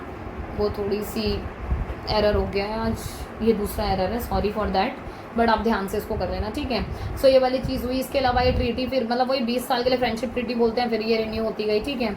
इसके अलावा आप ये देखोगे this was severely criticising different quarters, मतलब इसको काफ़ी क्रिटिसाइज भी किया गया कि एक तरफ तो आपने नैम को अडॉप्ट किया हुआ, एक तरफ आप ये फ्रेंडशिप ट्रीटीज़ वगैरह करो, पर वो ज़रूरी थी, ठीक है। इंडिया ने एनपीटी जो है उसको साइन नहीं किया, non nuclear non proliferation treaty. India ने बोला कि भाई ये डिस्क्रिमिनेटरी ट्रीटी है, क्योंकि अगर देखा जाए तो इंडिया को ये बात पता थी कि भाई मतलब इसमें था क्या, नॉन प्रोलिफरेशन ट्रीटी का मतलब ही यही था कि जिन कंट्री के पास न्यूक्लियर वेपन है वो तो जान देंगी, पर जो आगे बना रही है ना उनको रोक दिया था कि आप नहीं बनाओगे। तो यार ये तो बड़ी गलत सी चीज़ थी उस टाइम पे, कि भाई उस टाइम पे बहुत लिमिटेड कंट्रीज के पास वेपन थे, औरों के पास थे नहीं, तो तुम तो भाई उनको डर डरा के मार दोगे। तो ये वाली चीज़ हुई। इंडिया ने फिर अपना पहला न्यूक्लियर टेस्ट पोखरान में किया था राजस्थान में 1974 में, जो अभी हमने पीछे मैंने तुम्हें बताया 1974 ईयर, ठीक है। और इंडिया ने बोला कि भाई साहब ये डिस्क्रिमिनेटरी ट्रीटी है, तो हम तो इस पर साइन नहीं कर रहे, ठीक है। दूसरी बात, बीजेपी की अगर आप बात करोगे तो आप ये देखो कि मतलब इनके टाइम पे ही आपका मतलब उस टाइम पे अटल बिहारी वाजपेयी की गवर्नमेंट थी 1998 में, तो पोखरान 2 हुआ, राजस्थान में ही हुआ, मतलब राजस्थान के पोखरान जगह का नाम है, वहाँ हुआ, ठीक है।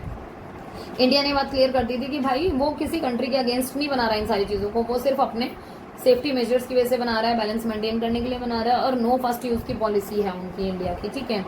इसके अलावा हालांकि ये बात सही है कि अभी रिसेंटली ही आपके राजनाथ सिंह ने बोल दिया था कि ज़रूरत पड़ेगी तो हम अपने नो फर्स्ट यूज़ की पॉलिसी को रिव्यू कर सकते हैं, चेंज कर सकते हैं, क्योंकि कभी कभी सामने वाले को भी दिखाना होता है ना हमें कि आप हमें कमज़ोर ना समझें, तो सिर्फ इसलिए बात कही गई थी। इसके अलावा आप देखोगे बहुत सारे डिस्कशन हमारे होते रहते हैं एक्सटर्नल मिनिस्टर्स के बीच में, ठीक है। यशवंत सिंह और यूएस के जो आपके डेप्यूटी सेक्रेटरी हैं, ठीक है, उनके साथ बातचीत होती रहती है, ताकि क्या हो आपके जो रिलेशन है ना वो सॉफ्ट हो सके, और ये बहुत ज़्यादा ज़रूरी भी है। मतलब ये चीज़ हम समझते हैं ना कि रिलेशन अगर सॉफ्ट रहेंगे तो आपकी जो चीज़ें हैं वो बहुत ठीक चलेंगी कंट्रीज़ के बीच में। इसके अलावा आप एक चीज़ और देखोगे, जब हमारे रिलेशन ठीक रहते हैं और हम फ्रीक्वेंटली बात करते रहते हैं, विजिट होती हैं, ऐसे में क्या होता है कि आपके जो प्रेसिडेंट है वो एक दूसरे की कंट्री में विजिट करते हैं, प्रेसिडेंट, प्राइम मिनिस्टर, जो भी आपके रिप्रेजेंट करते हैं गवर्नमेंट को। सो इसका सबसे बेस्ट आपको एग्जांपल दिखेगा, जैसे यूएस के प्रेसिडेंट ने इंडिया में विजिट किया था 22 साल बाद उन दिनों, ठीक है, मतलब उस टाइम पे। और फिर ऐसे ही आपके इंडिया से अटल बिहारी वाजपेयी जी गए थे यूएस से विजिट पर सितंबर 2000 में। और ये चीज दिखाता है कि किस तरीके से इंडिया और यूएस, मतलब इंडो यूएस लिखा हुआ है इंडिया और यूएस के कॉन्टेक्स्ट में, कि ये डायलॉग प्रोसेस करते हैं, मतलब कि डायलॉग के थ्रू, बातचीत के थ्रू अपनी चीजों को आगे प्रोसीड करते हैं, ठीक है। नेक्स्ट है आपका, इसके अलावा आप इसमें मेजरली और चीज जो देखोगे वो है आपका प्रेसिडेंट क्लिंटन, ठीक है। उन्होंने भी काफी एश्योरेंस दिया है, मतलब इंडिया के जो प्राइम मिनिस्टर हैं उनको, कि वो किस तरीके से कॉपरेट करेंगे और न्यू हाइट्स पर लेके जाएंगे चीजों को, है ना। ये चीज बहुत ज्यादा ही इंपॉर्टेंट हो जाती है आपकी। सो इस चीज का थोड़ा सा ध्यान रखेंगे। एक सेकेंड, इसके अलावा आप देखोगे as a result India and the US engaged in dialogue process, become strategic allies and signed next step toward partnership. अब देखो, अब वही वाली बात है ना, डायलॉग्स हो रहे हैं, आपस में बातचीत हो रही है, तो आगे आप क्या करोगे, साइन भी करोगे ट्रीटीज पे, पार्टनरशिप भी बनाओगे। तो नेक्स्ट स्टेप टूवर्ड पार्टनरशिप में इन लोगों ने क्या किया, 2001 में साइन भी किया, ठीक है। इसके अलावा आप ये देखोगे यूएस एग्री हुआ न्यूक्लियर डील के ऊपर, है ना, क्योंकि शुरू में क्या हुआ था, जब इंडिया ने अपना न्यूक्लियर डील किया तो प्रॉब्लम ये हुई थी कि यूएसए ने हमारे ऊपर सैंक्शन लगा दिए थे काफी, है ना। तो बाद में उसको ये चीज समझ में आई कि नहीं ये चीज जरूरी भी है ना। तो न्यूक्लियर डील्स वगैरह हुई हमारी सिविलियन पर्पज से, कि हाँ भाई सिविलियन पर्पज से, नागरिक के उद्देश्य से हमें जरूरत है इस चीज की, ताकि हम सिक्योरिटी बिल्ड कर सकें, ठीक है, सिक्योरिटी थ्रेट से बचा सकें खुद को और अपने नेशन के लोगों को। यूनाइटेड नेशन ने अपने खुद के मतलब जो उनके खुद के रूल्स हैं उनमें उन्होंने अमेंडमेंट्स लेके आए, वो उसमें उन्होंने संशोधन किए। जिनका डोमेस्टिक लॉ है 1, 2, 3 है ना, उसमें उन्होंने चेंजेस किए और उसमें उन्होंने फिर इस डील को अलाउ किया। क्योंकि उससे पहले क्या था, अमेंडमेंट से पहले ये था कि हाँ वो इस टाइप की डील्स नहीं कर सकते थे, बट उन्होंने अमेंडमेंट किया पर्टिकुलरली इसलिए, और न्यूक्लियर डील की फिर इंडिया के साथ। और इसी हिसाब से मतलब इसी टर्म पे जो एग्रीमेंट आपका साइन हुआ, आप उसमें देख सकते हो 22 nuclear reactor, 14 were kept under the international atomic energy agency. ये 12th में पढ़ा होगा आर्ट्स वाले स्टूडेंट ने इसके बारे में। इंटरनेशनल एटॉमिक एनर्जी एजेंसी है ना, इसमें उन्होंने सेफ गार्ड की तरह, मतलब कहते हैं ना कि एक सेफ्टी पर्पज से उन्होंने एग्रीमेंट्स वगैरह को साइन किया। नेक्स्ट है आपका टेररिज्म। टेररिज्म में आप देखोगे continue to be a serious security threat to the India's territorial integrity. आपको पता है टेररिज्म ना ओनली इंडिया के लिए, हर कंट्री के लिए थ्रेट है, और इंडिया के लिए तो सबसे ज्यादा, मतलब हर कंट्री अपनी अपनी हिसाब से प्रेफरेंस देती है, और इंडिया हमेशा से इस चीज को प्रीफरेंस पे रखता है कि कैसे भी करके हमें टेररिज्म को खत्म करना है ना, क्योंकि इंडिया की टेरिटोरियल इंटीग्रिटी को हार्म करता है। जम्मू कश्मीर का आप देखोगे, जम्मू कश्मीर की जो प्रॉब्लम है मतलब लास्ट 3 डेकेड से, हालांकि देखा जाए तो वो जब से इनिशियली 1947 से ही चल रही है ये प्रॉब्लम, ठीक है। और जैसे ही आपका आर्टिकल 370 हटा है उसके बाद से चीजें थोड़ी कम हुई हैं, बट स्टिल ऐसा तो नहीं खत्म हो गई हैं। तो ये वाली प्रॉब्लम बहुत ज्यादा है, एक्सट्रीमिस्ट प्रॉब्लम बहुत ही ज्यादा है यहाँ पर, ठीक है। आप ये देखोगे काउंटलेस यूथ को, विमेन्स को, मतलब कहते हैं ना अनगिनत, पता नहीं कितने लोगों को कितना सफर करना पड़ रहा है, मतलब वहां पर मैं यहाँ बैठ के इमेजिन भी नहीं कर सकते। यूथ, विमेन, इनोसेंट सिविलियंस जो हो गए, आपने मतलब देखा होगा बहुत सारी, मतलब न्यूज में हमेशा हमने ये चीज सुनी है कि वहां आए दिन कुछ भी होता रहता था, ठीक है। कुछ टाइम से ही इस चीज पर काफी कंट्रोल हम लोगों ने पाया है, बट स्टिल ये चीज दिखाई देती है ना। और इनिशियली अगर देखा जाए तो बहुत सारे हॉरिफिक इंसिडेंट्स हुए थे, बहुत सारे लोगों ने अपनी लाइफ को सेक्रीफाइस कर दिया इस बीच। बाकी आप देखोगे बहुत सारी इंडिया की सिटी है ऐसी, दिल्ली, बेंगलोर, वाराणसी, इलाहाबाद, मतलब जिनको फाइनेंशियल कैपिटल बोला जाता है ना। और इसके अलावा जो फाइनेंशियल कैपिटल है ऑफ इंडिया की मुंबई को बोला जाता है ना फाइनेंशियल कैपिटल। इसके अलावा जो ये मेन सिटी है आपकी दिल्ली, बेंगलोर, वाराणसी, इलाहाबाद, ठीक है, आप ये देखोगे यहाँ पर कितनी बार ऐसा रहा कि बॉम्ब ब्लास्ट हो गए, ठीक है, और इनोसेंट जो लोग हैं उनको मारा गया। नार्कोटिक ड्रग्स की बात कर लो, ठीक है, ये आप देखोगे ये भी बहुत बड़ा थ्रेट है अपनी कंट्री के लिए, ठीक है। और ये बांग्लादेश के थ्रू या फिर सी रूट्स के थ्रू क्या होता है, ये आपके जो सिक्योरिटी सिनेरियो है उसको डिस्टर्ब करता है, ठीक है। इसके अलावा बहुत सारे आप ये देखोगे जैसे small arm like AK-47 rifle है ना, इसको यूज किया जाता है टाइम पर कम्युनल फ्लेयर अप के लिए इन डिफरेंट पार्ट्स। मतलब ऐसा होता है ना कि ये छोटे छोटे हथियार हैं जिसको इजीली आप क्या कर सकते हो, मतलब लोग इधर उधर से जुगाड़ करके मंगा लेते हैं, इजीली हाइड करके छुपा छुपू के इनको क्या करता है, मतलब एक तरीके से इलीगल तरीके से इनका भी ट्रेड चलता है, ठीक है। तो इसको यूज किया जाता है टाइम पर। इसके अलावा आप देखोगे साइबर क्राइम हो गया, ये भी एक अनदर सिक्योरिटी प्रॉब्लम है, और आज के टाइम पे सबसे बड़ा थ्रेट यही दिख रहा है। आप देखोगे इंटरनेट के थ्रू कितना ज्यादा साइबर थ्रेट मिलता है आपको, ठीक है। इसके अलावा आप देखोगे इंडिया भले ही सेक्युलर कंट्री है, ठीक है, अकॉर्डिंग टू कॉन्स्टिट्यूशन ये चीजें सारी हैं, बट आपको ये भी पता है कि हम यहाँ पर भाई हमारे यहाँ पर कम्युनल जो प्रोग्राम्स हैं, ठीक है, स्पेलिंग ठीक कर लेना प्रोग्राम की, डिफरेंट स्टेट्स में चलाए जाते हैं, और आप अपने हिसाब से अपनी चीजें कर सकते हो, बट स्टिल आप ऐसी एक्टिविटी तो नहीं कर सकते ना। मतलब चलाए क्या जाते हैं, ऐसा होता है कि जो भी आपके असामाजिक तत्व है ना, जो लोग चाहते हैं कि आपकी सोसाइटी में शांति ना रहे, है ना, या फिर प्रॉब्लम्स हमेशा रहें, सो वो लोग क्या करते हैं, ये जो सांप्रदायिक दंगे वगैरह हैं, है ना, कम्युनल वायलेंस है, ये हमेशा करते रहते हैं अलग अलग तरीके से। इसके अलावा आप ये देखोगे पर्टिकुलरली नदन जो पार्ट है, ठीक है, वहां पर communal violence time to time बहुत ज्यादा दिखाई देता है। जैसे आप इसका एक जो आप देखोगे ना सबसे बड़ा जो एग्जाम्पल था वो सिख रायट्स, आप देख सकते हो 1984 में जो आपका दिल्ली में हुआ था, national capital region of the country, क्योंकि आपको पता है कि किस तरीके से 1984 में सिख वाले दंगे हुए थे, और वो पूरा ऑपरेशन ब्लू स्टार था जो अमृतसर में चलाया गया, वहां से चीजें शुरू होती हैं, और किस तरीके से फिर ये वायलेंटली, मतलब पूरा एक होता है ना कि अहिंसात्मक तरीके से पूरा स्प्रेड आउट हुआ।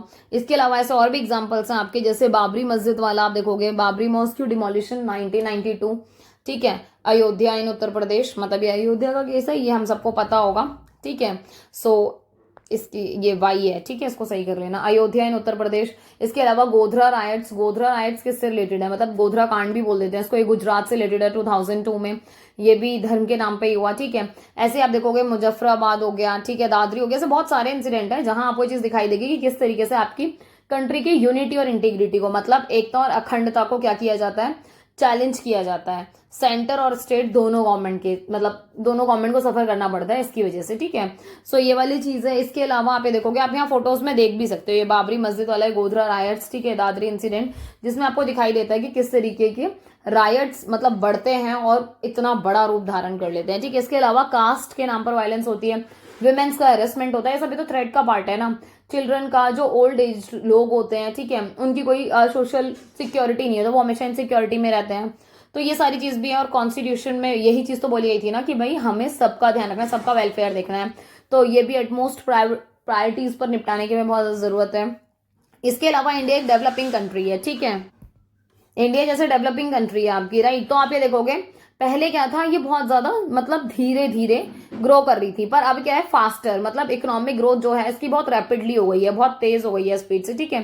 तो इसकी वजह से क्या हो रहा है, यहाँ पर रैपिड इंडस्ट्रियलाइजेशन हो रहा है, मतलब औद्योगिकरण काफी तेजी से हो रहा है, ठीक है। और हम इसके लिए काम भी कर रहे हैं कंटिन्यू, तभी तो अभी रिसेंटली आप अपना इकोनॉमिक ग्रोथ देखोगे तो $4 ट्रिलियन वाली जो बात है वो इसी की वजह से तो सही है। इसी टाइम पे आप देखोगे बहुत सारी, it must strike a balance between sustainable development and rapid industrialisation. देखो आप भले ही बात कर रहे हो कि भैया तीव्र औद्योगिकरण होना चाहिए, अच्छा खासा हमें रैपिडली ग्रो करना है, पर इसका मतलब ये नहीं है कि आप अपने एनवायरमेंट को दांव पे लगा दोगे। तो सस्टेनेबल डेवलपमेंट का बड़ा ध्यान रखना है, मतलब सतत विकास का संतुलन बना के रखना है, मतलब आप डेवलप तो करो पर बैलेंस्ड फॉर्म में, ठीक है। नए नए जो इनिशिएट लिए जा रहे हैं, स्टार्टअप प्रोग्राम्स चलाए जा रहे हैं, ठीक है, इनका क्या एम है कि ये क्या करें, अपनी कंट्री को सेल्फ रिलायंट इकोनॉमी बनाए, मतलब आत्मनिर्भर अर्थव्यवस्था बनाना। तभी तो स्टार्टअप्स बनाए जा रहे हैं, तभी तो मेक इन इंडिया जैसे इनिशिएटिव्स लिए जा रहे हैं कि आप खुद से इन चीजों को बनाओ, है ना।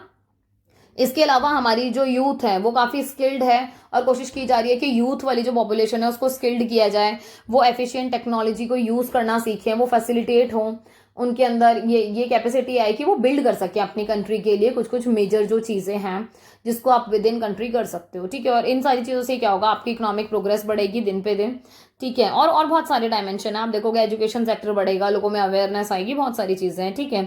इसके अलावा आप जो कहते हो ना यूथ पावर, उसका हम यूज कर पाएंगे एग्जैक्टली अच्छे से, ठीक है। बहुत सारे डायमेंशन है जो आप देखोगे जो ग्रो कर रहे हैं धीरे धीरे डिफरेंट स्टेट में डिफरेंट तरीके से। ये बात भी सही है कि शुरुआत में क्या हुआ कि लोगों ने जैसे ग्रोथ के नाम पर, डेवलपमेंट के नाम पर, इंडस्ट्रियलाइजेशन के नाम पर बहुत सारे लोगों को डिस्प्लेस भी होना पड़ा अपने ओरिजिनल लैंड से, क्योंकि आप ये कहते हो इंडस्ट्रीज लगा रहे हैं हम, ठीक है, सो हमें लैंड चाहिए, तो लोगों को डिस्प्लेस भी होना पड़ा कहीं ना कहीं। बहुत सारे बिग पावर प्रोजेक्ट बनाए गए, रिवर डैम्स के लिए आपने देखा होगा कि ये नर्मदा बचाओ मूवमेंट जो गुजरात में चला था, वहां भी यही था कि भाई डैम बनाना था नर्मदा के ऊपर। तो ये सारी ऐसी चीजें हैं कि आप देखोगे लोगों को भी अल्टीमेटली बड़ा सफर करना पड़ जाता है इन सारी चीजों में।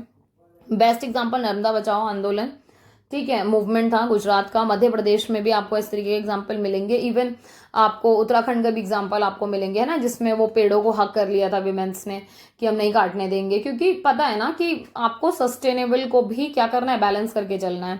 इसके अलावा अगर आप समराइज देखोगे तो देखो इंडिया एक ऐसी कंट्री है जहां हम सॉवरेन गवर्नमेंट के साथ काम करते हैं, हम टेरिटोरियल इंटीग्रिटी पर बहुत ज्यादा ध्यान देते हैं, हम अपने लोगों को सिक्योरिटी देते हैं, गारंटी देते हैं कि हम आप लोगों की सिक्योरिटी को रखेंगे, चाहे इनसाइड हो चाहे आउटसाइड हो, मतलब इंटरनल और एक्सटर्नल दोनों ही थ्रेट से बचाएंगे। ट्रेड के लिए खुली छूट मिलेगी, पर जहां जहां जरूरत है वहां वहां थोड़ी सी रिस्ट्रिक्शन लगाई जाएंगी, एनवायरमेंट का बड़ा ध्यान रखा जाएगा, ठीक है। और सोशल सिक्योरिटी को आप निग्लेक्ट नहीं कर सकते इन सारी चीजों को दाव पे लगा के, है ना। जैसे कहते हैं ना आपको डेवलपमेंट करना है करो, पर एनवायरमेंट को दाव पे लगा के तो नहीं कर सकते ना आप, तो बैलेंस मेंटेन करना जरूरी है। इसके अलावा बहुत सारे आपके नए नए सिक्योरिटी थ्रेट दिखते हैं, जैसे ह्यूमन सिक्योरिटी के ऊपर आपको दिखेगा। आप ये सारी चीजें देखते हो कि पहले ये चीज मतलब पास्ट में अगर देखोगे तो ये चीज उतनी एग्जिस्ट नहीं करती थी जितनी आज के टाइम पे बहुत ज्यादा एग्जिस्ट कर रही है। ग्लोबल ट्रेड बहुत ज्यादा इंपॉर्टेंट फैक्टर है इंडिया की इकोनॉमी के लिए, क्योंकि क्या कहा जाता है ना, इंटरनेशनल रिलेशन का जो क्रक्स है ना वो आपका ट्रेड की वजह से भी बहुत ज्यादा मतलब आगे बढ़ता है या फ्रूटफुल रहता है। इसके अलावा आप देखोगे with the rise of new liberal scholars, 1970 में आपके कुछ न्यू लिबरल स्कॉलर्स आए, जैसे जोसेफ नाई, इन्होंने सॉफ्ट पावर की काफी बात की है, ठीक है। इसके अलावा जोसेफ नाई नाम रिपीट हो गया, ठीक है, रॉबर्ट ओ क्योहेन, ठीक है, और बेल्डविन, ठीक है, इन सब ने भी मतलब जो रियलिस्ट डिस्कोर्स है ना पावर पॉलिटिक्स का उसको चेंज करने की कोशिश की है। कि पहले क्या होता था, पावर की बात हो रही है तो हम हार्ड तरीके से देखते थे, जबकि आज के टाइम पे पावर को आप सॉफ्ट टर्म में भी देखते हो, है ना। जब जरूरत पड़ेगी आप दोनों एलिमेंट ऐड कर लो, अदरवाइज आप सॉफ्ट तरीके से भी तो पावर को एग्जिस्ट कर सकते हो।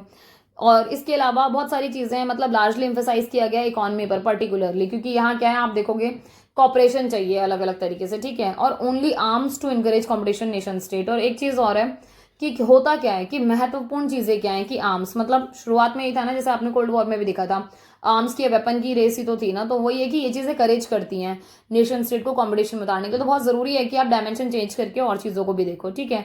जैसे हम कहते हैं ना कि हम पूरा वर्ल्ड डेवलप करना चाहता है, पर किसको रिस्क पे लगाकर कर रहे हैं, एनवायरमेंटल को, है ना। एनवायरमेंटल हैजार्ड्स को आप बिल्कुल खतरे में डाल रहे हो अपने अपने प्रॉफिट के लिए। इसके अलावा फ्लड आती है, ड्रॉट पड़ता है, ऐसी ऐसी सिचुएशन होती है, ठीक है, इरेक्टिक मानसून हो जाता है, मतलब कभी तो मतलब इन मौसम मौसम बरसात है और कभी जब जरूरत है हमें बारिश की तो बारिश ही नहीं है, ठीक है। सीवियर हीट वेव्स, आपको पता है कि भाई सर्दियां कम पड़ती हैं और गर्मियां भर भर के पड़ती हैं। रीजन क्या है, यही सब है ना कि क्लाइमेट के साथ पूरा खिलवाड़ हो रहा है, पूरा ग्लोबल वार्मिंग और ये सारी चीजें। और एक और रीजन है एनिमल और प्लांट्स के ऊपर भी तो ये सारी चीजें हैं। आप देखोगे बहुत सारी ऐसी स्पीशीज हैं जो आपकी प्लांट्स की एनिमल्स की खत्म होती जा रही है, इवन बर्ड्स की खत्म होती जा रही है। सो ये सारी चीजें हैं। अर्थ समिट हो गया, रियो डी जेनेरियो हो गया जो ब्राजील में होता 1992 में, एजेंडा 21 हो गया, ये सारी ऐसी चीजें हैं जो फोकस करती हैं एनवायरनमेंट के ऊपर, सस्टेनेबल डेवलपमेंट के प्रोसेस के ऊपर। और ये ही आपकी इंपॉर्टेंट बात है जब आप बात करते हो स्ट्रैटेजीज डिस्कस करने की, तो आपको साइंस और आर्ट्स दोनों को ही साथ लेके चलना चाहिए। आप खाली प्रैक्टिकल होकर नहीं चल सकते हो, आपको थोड़ा सा मतलब रियलिस्टिक भी रहना बहुत ज्यादा जरूरी है कि आप अपने नेशन को बिल्ड करो, आप अपने लोगों को सिक्योरिटी से बचाओ, ठीक है, बट साथ साथ आपको पीस भी मेंटेन करना है ना। इसके अलावा आपने देखा इंडिया न्यूक्लियर पावर में मतलब काफी ज्यादा इंडिया को सफर करना पड़ा, बट हाँ स्टिल इंडिया ने वो चीज की। 1998 में हमने सक्सेसफुली इस चीज को अचीव किया। आपको भी पता है कि हमारे आउटस्टैंडिंग बाउंड्रीज डिस्प्यूट रह चुके हैं इंडिया पाकिस्तान के साथ, चाइना के साथ, जो स्टिल ऑन गोइंग है ना, स्टिल चलते रहते हैं, स्टिल ये प्रॉब्लम्स हैं। तो बहुत ज्यादा जरूरी है ना कि आप अपने लोगों को सिक्योर करने के लिए आपने चीजें बनाई है ताकि सेफ्टी प्रोवाइड किया जा सके, लोगों को थ्रेट से बचाया जा सके। थर्ड आपका टेररिज्म की बात, कि टेररिज्म ऑलरेडी एग्जिस्ट कर रहा है, बहुत सारी प्रॉब्लम्स चल रही है, पर इंडिया इस चीज को बहुत ज्यादा सीरियस लेता है। पहले यूएस नहीं लेता था, जैसे ही वहां पर भी अटैक हुआ टेररिस्ट का, उनको भी समझ में आ गया कि हाँ भैया इसको मतलब खत्म करना है। क्योंकि आपको पता है बहुत सारे लोग मारे जाते हैं, मतलब thousands of people, even thousands क्यों लैक्स में लोग मारे जाते हैं जिनकी कोई गलती नहीं होती। वो तो जानबूझ के ऐसे इंटेंशन रखते हैं ना कि भीड़ भाड़ वाले इलाकों में ऐसी एक्टिविटीज करें। इसके अलावा फोर्थ में देखोगे जो हमारे नॉर्थ ईस्टर्न पार्ट है वहां इंसर्जेंसी की प्रॉब्लम है, लोग सेपरेट होने की डिमांड करते हैं सम टाइम। सो ये सारी चीजें हैं कि भाई उनको बायफरकेट करना है या फिर अपने पेरेंट स्टेट से, पेरेंट स्टेट का मतलब है कि ओरिजिनल जहां से है वो, ठीक है, वो चाहते हैं ये वाला पार्ट निकालकर अलग सेपरेट स्टेट बना दिया जाए। सो ये सारी प्रॉब्लम। इसके अलावा आप देखोगे बहुत सारे नए नए थ्रेट्स आने लग गए हैं सिक्योरिटी के, जैसे आप देखोगे नार्कोटिक ड्रग्स वाला हो गया, ह्यूमन ट्रैफिकिंग होती है, नॉर्मल ट्रैफिकिंग भी होती है, ठीक है। इसके अलावा प्रोलिफरेशन ऑफ स्मॉल आर्म्स, मैंने वही AK-47 वगैरह की अपन बात करते हैं, जो छोटे छोटे से वेपन है ना, नेपाल से बांग्लादेश से मतलब सी रूट्स के थ्रू, मतलब ये सारी चीजें ऐसी एक्टिविटीज हैं जो छुपते छुपाते ट्रेड के नाम पर होती हैं, है ना। इसके अलावा आप देखोगे कम्युनलिज्म की बात हो रही है। कम्युनलिज्म में आप देखोगे कि कम्युनलिज्म भी एक नया चैलेंज है, क्योंकि हर मोमेंट पे हर थोड़े थोड़े से टाइम बाद जो आपका धर्म के नाम पर प्रॉब्लम्स होती हैं, ये भी तो थ्रेट देता है ना कहीं इंटरनली, है ना।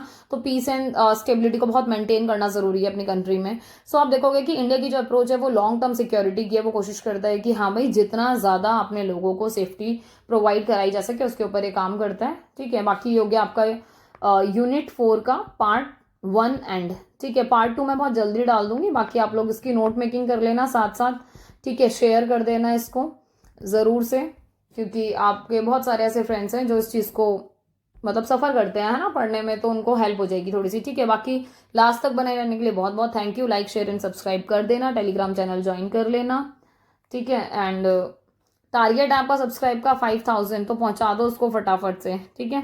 बाकी मिलते हैं नेक्स्ट वीडियो में बहुत जल्दी, तब तक के लिए ध्यान रखो अपना, पढ़ते रहो, आगे बढ़ते रहो, बाय।